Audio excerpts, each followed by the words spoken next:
A huge thanks to today's video sponsor, Piedmont Lithium. Hey, what's going on everyone? It's Sean from All Things EV, and in this video I want to cover my review of the Model Y Performance. Now I've already done a Model Y review. I did that a couple of months ago. I'll link that video up in the video description. This one's going to dive into some very specific things around performance and handling, the utility or usage of the vehicle, as well as fit and finish. These are things that I did not get into in the last video, so go ahead and check that one out first if you haven't watched it. If you want a really detailed review of the Model Y, including things that are carryovers from the Model 3, I'd recommend checking out Andy Sly's video. It's quite good. I'll link that up in the video description as well. Now let's talk about the handling and performance of this vehicle. This is the performance version of the Model Y. So it's got an increased speed from 135 miles per hour to 155. It has performance brakes, lowered suspension, and aluminum alloy pedals. And you can definitely tell this thing sits a little bit lower. It looks like it's ready to pounce. And what I wanted to do is take this vehicle from Denver and drive it up the mountains, drive it through the passes and hairpin turns, and see how it handled. So I set the end destination to Breckenridge from Denver, and away I went. And I've got to tell you, this thing is incredibly impressive. It delivers. It drives like a Tesla. As you're driving west on I-70, you do hit some pretty steep inclines.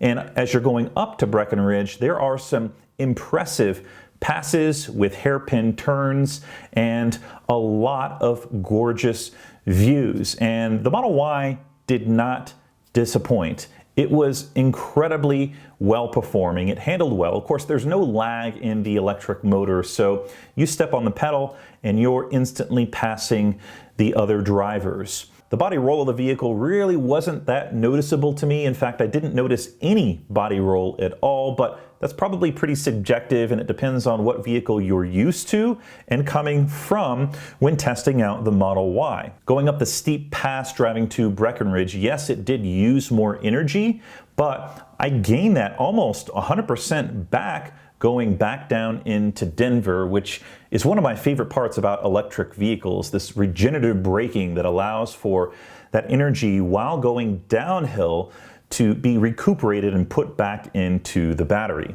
Overall, the breakneck acceleration of this performance Model Y is incredibly impressive. Not quite as impressive as the performance version of the Model S and X, which are faster, but it is still noticeable. And if you're coming from a gasoline car, it's most likely going to be significantly noticeable. It always gives you a good feeling, those butterflies in the stomach as you're accelerating fast. The next thing that I want to talk about is the utility or usability of this vehicle. There's a lot that you can do with it, and it's remarkably more useful in terms of storage than the Model 3.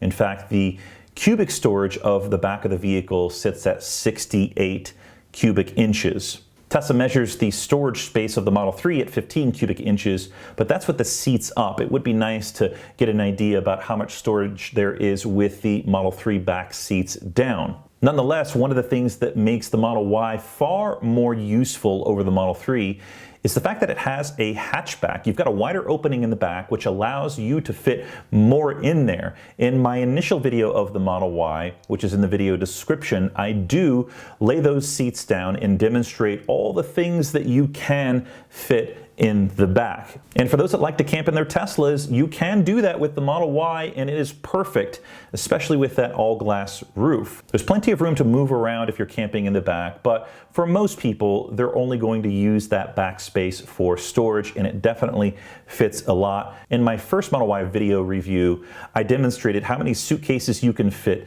in there, as well as how many skis you can fit. As far as cabin comfort for the driver and the riders, there's zero issues with head height. I'm 6'1", and no matter where I sat, whether it was in the front or the back, I had ample headroom, which I think is really, really important because in the Model S, it can be a little bit iffy depending on where your head is at, and if you're a little bit taller individual than I am, and certainly it's quite questionable. But with the Model Y, I had zero issues with headroom. As far as legroom, whether you're the driver or the passenger, there's zero issues there. In fact, you could probably be 6'5" or maybe even taller and have zero issues with legroom sitting in that second row. Now, the one thing I would caution you on is 3 adults in that second row probably is not going to be too comfortable, but 2 in the back, zero issues. I do also like that the Model Y allows you to recline the seats in that second row. So if you're on a longer road trip, it's going to add that extra level of comfort. Now, what about that anticipated third row? Though this vehicle did not have it, I did want to get back there and just simulate, could there be a third row that's actually facing forward, or like what I think and what Sandy Monroe thinks is a rear-facing third row.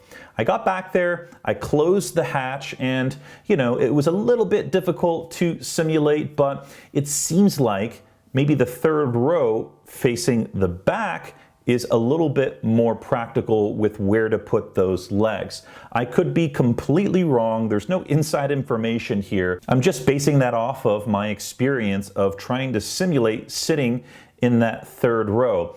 Headroom is definitely limited unless they sink that third row a little bit below where the current floor is at. I realize that on Tesla's website they show that third row facing forward, so I'm sure that's how it's going to be, but still it seems like it would be more practical if the third row was facing backward. I want to take a quick moment to thank this video's sponsor, Piedmont Lithium. They're publicly traded on the NASDAQ at PLL, and they approached me a few months ago interested in sponsoring the channel. They thought it would be a really great fit, and I agreed. As you've been following my channel, you know that I've had an interest in the early stages of an electric vehicle production, specifically around raw materials, and lithium is just one of a few raw materials that make up the batteries that power electric vehicles.